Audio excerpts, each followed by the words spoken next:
Okay, so this is going to be a little bit of a disappointment, but hey, let's move on, shall we? Hello and welcome to Mr. Randy's Wine and Spirits. I'm Mr. Randy, and today we're doing another full review episode. If you're new to the channel, hello, welcome. Sorry if this is the first channel, the first video you see off the channel, but I promise you, there are loads of awesome videos I have. Not all of them are bangers. Some of them will make you laugh at my expense. Go ahead. The fees have been paid.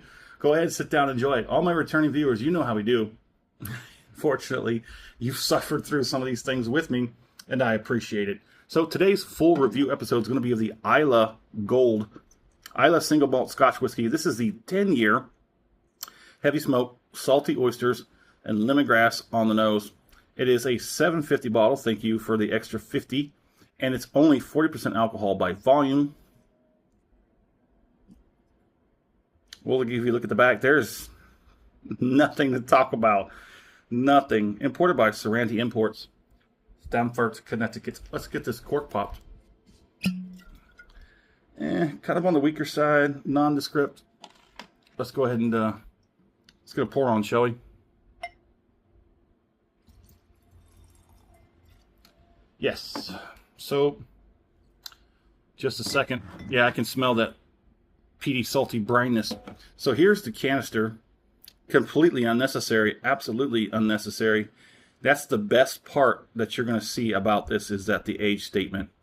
Everything you've seen on the bottle is on the can, and literally nothing more. Nothing more. So there's that. Oh boy. Assume your position. There you go. So this is a 12. I'm sorry, no. They do have other expressions down this Islay Gold line. There isn't a website. Did you see a website on the bottle, on the canister? No. I searched for one. There isn't one. Not that I found. It is an Ian McLeod product. Make it very clear the distinction that I had made. I emphasize the product. The Ian McLeod name is attached. I don't know, that's where it's coming from. So Ian McLeod is now considered a broker or firm where they, just like Johnny Walker, they sort of source the whiskey, find somewhere to sell it, find someone to bottle it, find a label, smack it on there, and see if we can sell it. There's all kinds of reasons why you would find something such as what we're looking at here today. But as I said, the only thing we're granted as a certain is that everything in here, it's a single malt, 10-year single malt. That's it. It's an Islay, 10-year Islay single malt. That's it. But they also do, not that there's a website, but I've been told by other people, and a lot of these things have been confirmed, they do have a 12-year rum cask finish, a 25-year gold. That sucker's like $225 to $30. And that 30, I don't even remember what that was for, but that was almost like $500 maybe. That's crazy. Without any kind of like information, no transparency, nothing behind that except the age statement and the price point. I've been told that they use American oak barrels. That's as far as I got on that. They say it does come from a single distillery, but how many distilleries are there on Islay? Not that many. So, I mean, there's that, right? And they do also claim that there's 100% malted barley. But again, these information come from a few different sources, and I'm tending to believe them on that. But there's an issue right there. If it's guaranteed that it is a single malt Islay, 10 years, and it's a 40%, something don't sound right. So they started this Islay Gold line back in 2021. So there's also that. I mean, maybe it's still a little young. Sometimes you get these younger labels, and they're trying to start something. That's what I'm feeling. I'm feeling that they're trying to start something because they have a 12-year cask finish, rum cask finish. They have a 25 and a 30-year-old. But again, I do believe that these are sourced. That somebody in Ian McLeod, who's now owned by Russell, They also make other whiskey, other rum, and gin. Sorry, I'm a little dry. Let's remedy that, shall we? On the nose.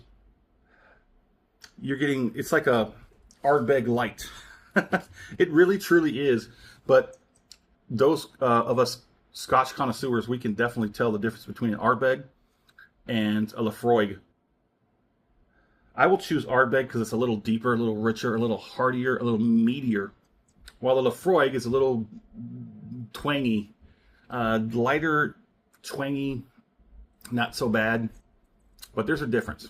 This one I'd probably peg more as an Ardbeg, but it's kind of close. For all you just turning in, I do a 3-part series to my review system. Part 1, off the rip, get it home. Have my first pour, share my first impressions with you because that's what we do. Part 2, full review time. Sorry if I'm going fast because we are out of time. The timer's running up here. For me, it is. Drink it down halfway, put the cork on it, put it on the shelf, let it sit for a week and a half. Let it sit, let it open up. I go online, try and find out as much as I can, come back with next to nothing. Thank you. But hey, we have our suspicions. We're going to talk about it like we're doing now. I'm going to score it. We'll continue to drink it because part 3, final pour episode, final pour in the glass, and we'll compare it to the first pour off the rip and everything in between. Like again, I say this might be like an offshoot. They tried something, now they're trying something more. Now they've got a 25-year. Now they got, like, I think it's like Johnny Walker. I think they source the stuff, and maybe there's some kind of, we don't want to say what it is, or maybe we just want to try and see if we can sell the same stuff. Can we sell a Laphroaig 10 at 40%? Can we proof it down to 40 and sell it? Do you think Laphroaig would be like cool with that? I think Laphroaig wouldn't want their label on that. If they gave you something less than they would give with their own label, this is what they do. If I'm wrong, you got to come up with some sources, and we'll go to the match. So, yeah, on the nose, it smells like a very light. It's like an Ardbeg light. Ardbeg 10 light. So I paid $46.54 out the door for this, and we're already 7.5 minutes. Let's go ahead and get on the palate.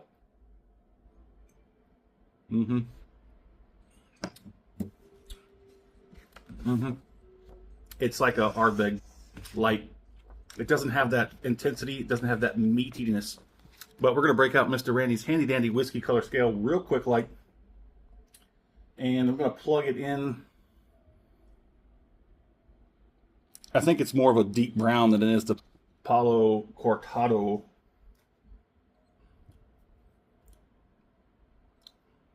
Yeah, that's definitely like an Ardbeg light. Let's go ahead and get the next one. Let's keep it rolling.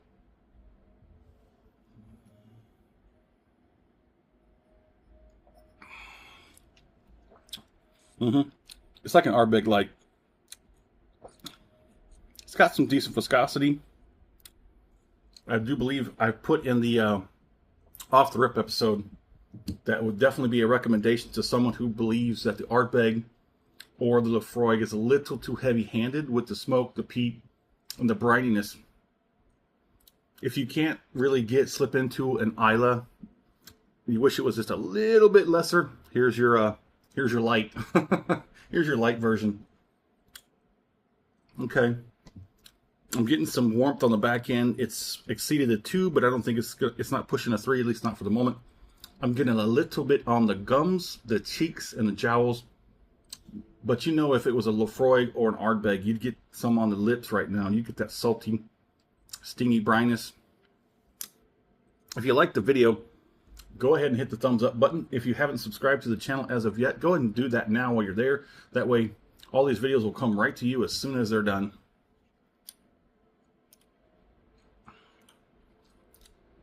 I guess for those who have not tuned in on an Ardbeg or Laphroaig, it does have like a peatiness to it. It's not really heavy-handed. It's not overwhelming. So I would say there's probably more smoke and brininess, that salty seawater, sea air. I'm getting a little bit of tasting on the lips. Let's go ahead and do this finish, and then we'll move on.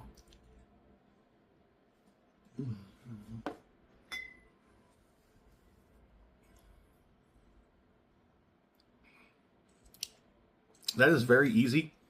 If you've been subjected to other Islas, and you just like, man, like I said, if that's too intense for you, this is a light version. There might be some controversy. There might be some drawbacks to the label, who made it, who did it. We kind of know where it's coming from. I mean, we really do know where it's coming from, but it's not, they're not putting it on the label, and they're definitely not telling us why it's a 40%er. Like I said, it's been around since 2021. Oh, they've been doing this since 2021. This finish is, I'm getting some more gums right now. A little bit on the lips. It's kind of tasty, like that. That's like that saltiness on the lips. The heat hasn't changed much. It's kind of hovering around a 3. I can't quite place it, but it's not bad. It's really light. It is a light. It's an Islay light. Islay Gold. No, we'll call it an Islay light, and we're gonna move on. My score: $46.54 out the door for this 40% nondescript Islay. But at least it's 10-year-old. We know where it's coming from, whereabouts. My fair score it. I'd probably say a solid 4 out of 5. It is a little heavy-handed on the price point for what you're getting. Like I said, it's a light version. You're getting at least 10 years. You know it's an Islay. It's a lighter version of all the ones we already love and know. Solid 4 out of 5. Either reduce the price point or increase the ABV, and you just might see yourself in the 5 category, or at least a strong 4 out of 5. I would say if they lowered the price point and improved the ABV, that would definitely be a weak 5 out of 5. But like I said, they do have more expressions. A 12-year rum cask, interesting. An Islay rum cask. I do think I've had one. I don't remember which one it was. They do have a 25 and a 30-year-old, but that jumps crazy high into the hundreds of dollars, and that's not going to happen. Not anytime soon. Maybe if I, once I become a millionaire, never going to happen. Don't care to anyways. That's a lot of work. But my fair price for this, $30-something, no more than 40 out the door would be a little bit better. I'd say 35 out the door for this light, this Islay light. Would I buy this again? Maybe as a gift to somebody who really wants to get into an Islay, but just thinks it's a little too heavy-handed with the peat, the smoke, the brininess. They want something softer, lighter, easier to drink. This would be the recommendation I would give. Well, there it is. In the comment section, would love to know where you're at. What are you currently drinking? What do you think about it? If you've had an Islay Gold 10-year, how do you feel about it? As always, thanks for stopping by here at Mr. Randy's Wine and Spirits. Have a light one.